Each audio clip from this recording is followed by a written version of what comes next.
Very much for your comment. We certainly all agree on one thing, that we all want to do better. The question is, we sometimes have slightly different ideas how to get to that and how to work together.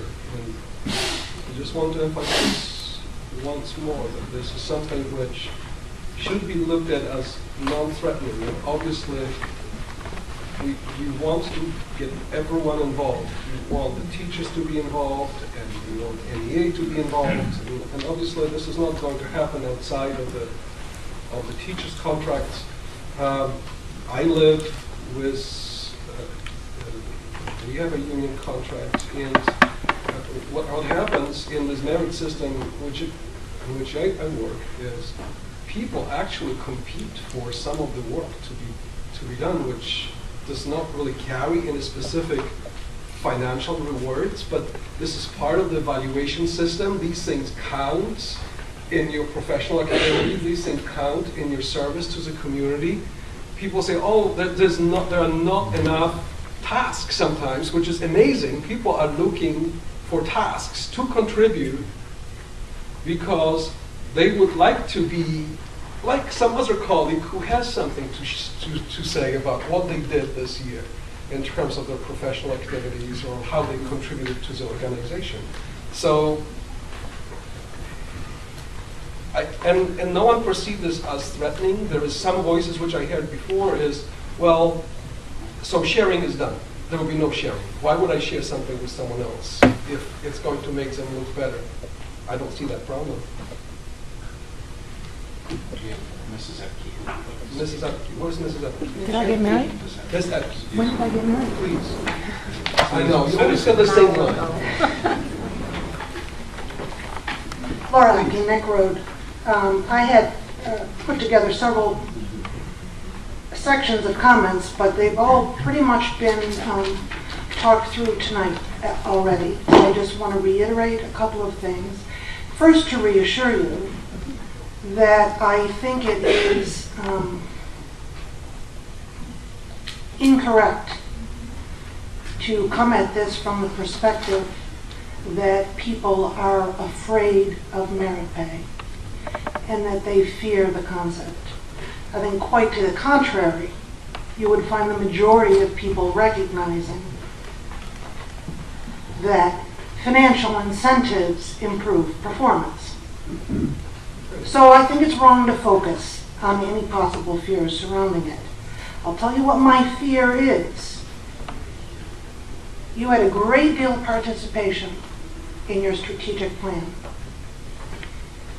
You gathered community members, all the stakeholders.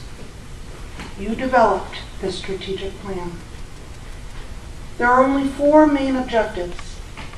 One of it is recruit, support, and retain staff, which includes evaluation programs. Others have said this. I don't see how, on any way, shape, or form, you can have a merit pay system if you don't have an evaluation program. You can't. You can't focus on everything. It's my understanding that merit pay came up at the strategic planning session. And it was determined by all the stakeholders at a unanimous decision by the school committee to focus on what you can accomplish. And I would encourage you to focus on developing and working on what's in your strategic plan, which is a building block should merit pay come down the road. Now, I didn't come prepared to participate in an evaluation brainstorming session. I didn't volunteer to be on that committee. I know others have, and I trust that they're doing a good job. And from what I understand, no one had gotten any inclination that it was put on hold because of a possible discussion of merit pay. So I would encourage you to focus on what you can accomplish. Thank you. Can I go again? Absolutely. Okay. And this time I'm not going to stop you because No, you're lying. I know, I went first, and we're trying to keep to that deadline, that's fine. I just wanted to say, and a lot of people have brought it up, I actually was part of that 2.5-day strategic plan and happened to be part of the one that developed the, I'm going to call it the human resource angle all the way through, from beginning to the last day. I think Danielle actually was on one of them as well. And I just wanted to say that merit pay, at least in my small group, I know someone else had mentioned that it did come, and it did, and actually was the impetus for saying, well, okay, that may be something we're going to need to look at, but do we have all the building blocks in place? And I just to sort of dissolve the notion that the union is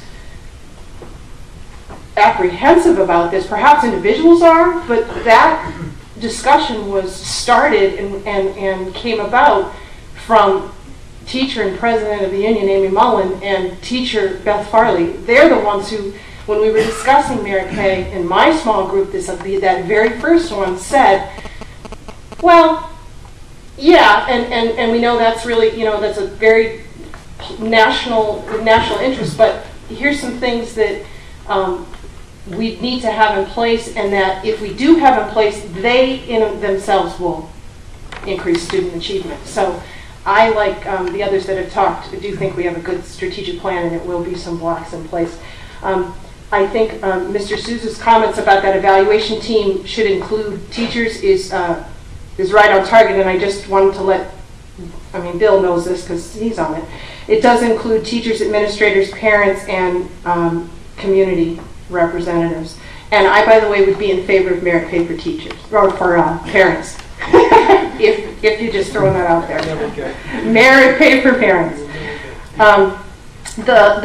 Just quickly, we kind of talked about setting aside the funding, and this is the accountant and me coming out now, that I'm not sure that we really can. I think that we really do need to identify both the amount and the source of the funding, and we need to talk about it earlier rather than later, because there's not, we can't deal with hypothetical funding. I mean, we have to know where this is going to come from. We have to identify it, even if it comes from a grant's going to run out, and it's time limited, and we're just going to have to fund it after, unless we're going to get rid of the program after the 3-year grant runs out. So I just would caution and would ask that we do identify the amount and the funding source earlier rather than later. The last thing that I wanted to say is that I would urge the school committee not to follow in the footsteps of your northern counterparts in East Providence. I think it's incredibly important that we all work together. This is whatever reform we go after as a district, that we work together, and that's going to be the only way to get anything done. We have a history of getting things done that way, and I would like to see us continue with that. I have no doubt we can get whatever it is we want to do, we can get it done if everyone's on the same page, and we're honestly having a conversation and not just saying, well, we're going to invite you to the conversation, but we've already decided. But hey, come and talk to us anyway. I mean, it's really important that we have a conversation. And I think, as most of you know, from being on committees, boards, our own families, work situations, I think it's really, really easy. Takes very little time to point out all the faults. But being part of the solution takes tremendous amount of time, effort, and dedication. And I hope that anyone that's involved is going to be part of the solution and not just sitting back and pointing out the problems. Thanks. You just mentioned East Providence, and is this related to merit pay, or? They're developing a system. They're developing a system 2 years, and then they'll implement it. 2 years study, then they'll implement it. Just for a point of reference, when you look at a lot of these studies that have been implemented, just so people at home and maybe in the audience aren't aware, the average that I've seen, and when we talk about what the quote bonuses are, they run between $1,000 and $3,000.